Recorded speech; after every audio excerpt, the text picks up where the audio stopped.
Rupanya sakit lutut kalau guna minyak panas dan urut saja tak cukup. Aku ni dulu boleh kata lasak juga.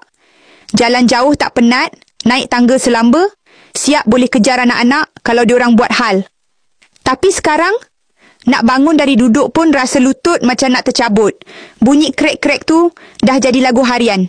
Setiap kali aku cuba paksa diri, lutut aku balas balik dengan sakit yang mencucuk sampai ke betis. Aku cuba buat-buat tak kisah, tapi dalam hati, kita sahaja tahu.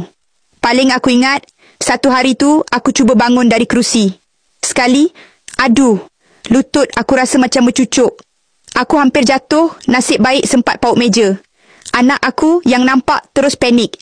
Mak okey ke? Aku angguk. Padahal dalam hati, aku rasa habislah aku.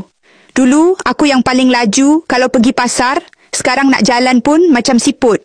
Tangga rumah yang dulu aku naik turun tanpa fikir, sekarang jadi musuh utama. Malu? Mestilah malu. Tapi aku lagi takut kalau aku terus biarkan. Satu hari, anak aku belikan 3 paket Just Lennox. Mak cuba ni, ramai kata bagus untuk sakit lutut. Aku tengok paket tu lama-lama. Dalam hati ada suara sumbang. Boleh percaya ke ni?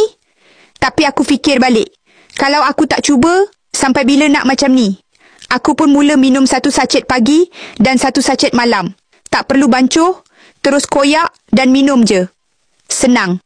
Bahan dalam jus Lennox ni memang power. Ada kunyit yang bertindak sebagai anti radang semula jadi dan bantu kurangkan sakit sendi.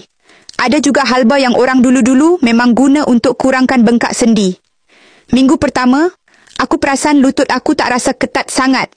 Bangun dari duduk dah tak perlu pegang meja.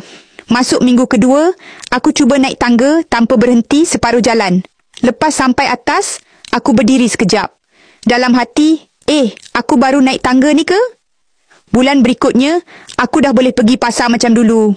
Jalan laju sikit, tak payah heret kaki. Rasa macam dapat balik hidup aku yang hilang.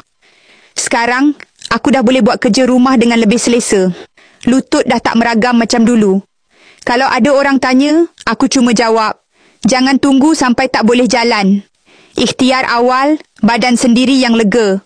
Tekan beg kuning untuk tengok review customer yang berjaya pulihkan lutut. Tekan beg kuning, ada jus Lennox.